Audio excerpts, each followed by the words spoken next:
Hello mga kumare, tara nga't samahan niyo nga ako ngayong araw.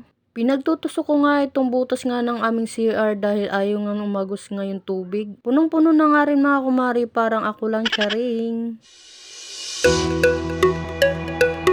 Pagkagising ko nga kaninang umaga mga kumare ay agad ko nga pinalansya yung mga damit nga ng aking mga anak. Dahil mga kumare hindi nga kagad ito natuyo kahapon, kaya naman ngayong umaga ko nga lang ito na plansya. At syempre mga kumare, pinakain ko na nga din itong aking bunso. Aba, tignan nyo nga ito mga kumare, yung aking bunso, dahil pagkatapos nga niyang kumain, ang sabi ko nga sa kanya ay maligo na nga siya. Aba mga kumare, ayaw pa nga maligo ng aking bunso dahil sabi nga daw niya ay malamig nga daw. Pero mga kumare, sa totoo niyan ay may nakanda na nga sa kanyang maligam-gam nga ng tubig, kaso nga lang ay talagang ayaw pa nga niyang maligo. Aba, tignan nyo naman tong aking bunso mga kumare, dahil gusto na nga umalis at anong oras pa lang naman yan ng mga oras na yan. Dahil maaga pa nga yan mga kumare, pero gusto na nga niyang umalis ng bahay. Buti na lang at nasa mood nga siya ngayong araw mga kumare. Kahit 30 minutes lang mga kumare sa pag-aasikaso ko nga sa kanya ay okay nga lang yun, dahil dito lang naman malapit nga sa amin yung school nga nila. Umuwi nga muna ako mga kumare nung hatid ko na nga itong aking bunso dahil magluluto nga ako ng aming uulamin sa tanghalian. Aba, tignan nyo naman mga kumare, talagang matatakam nga kayo dito sa aking niluto. Masarap nga sana yan mga kumare kung may gulay nga na repulyo, kaso nga lang ay wala nga tayong ganun.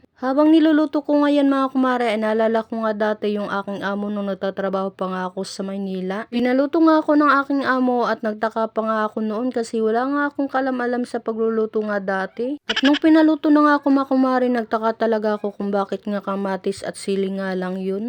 At mas lalong nagtaka pa nga ako mga kumare kasi alam nyo ba mga kumare ay nilagay nga ng aking amo sa tinapay. Alam nyo rin ba yun mga kumare? Na pwede nga ilagay nga sa tinapay nga yung gisadong kamatis at yung sili. Dahil ako nga mga kumare ay doon ko nga lang nalaman na pwede nga palang ganun. Pero bago nga ang lahat mga kumare, ito nga't nagkita nga kami ng aking kaibigan. Parang sumobra pa nga yung mga ngiti nga namin dyan, akala mo nga hindi nga nagkikita. Eto na nga at nakita ko na nga yung aking anak at hinatid na nga sila ng kanilang teacher. Maraming salamat nga po sa kanilang teacher. Hanggang dito na lang, paalam.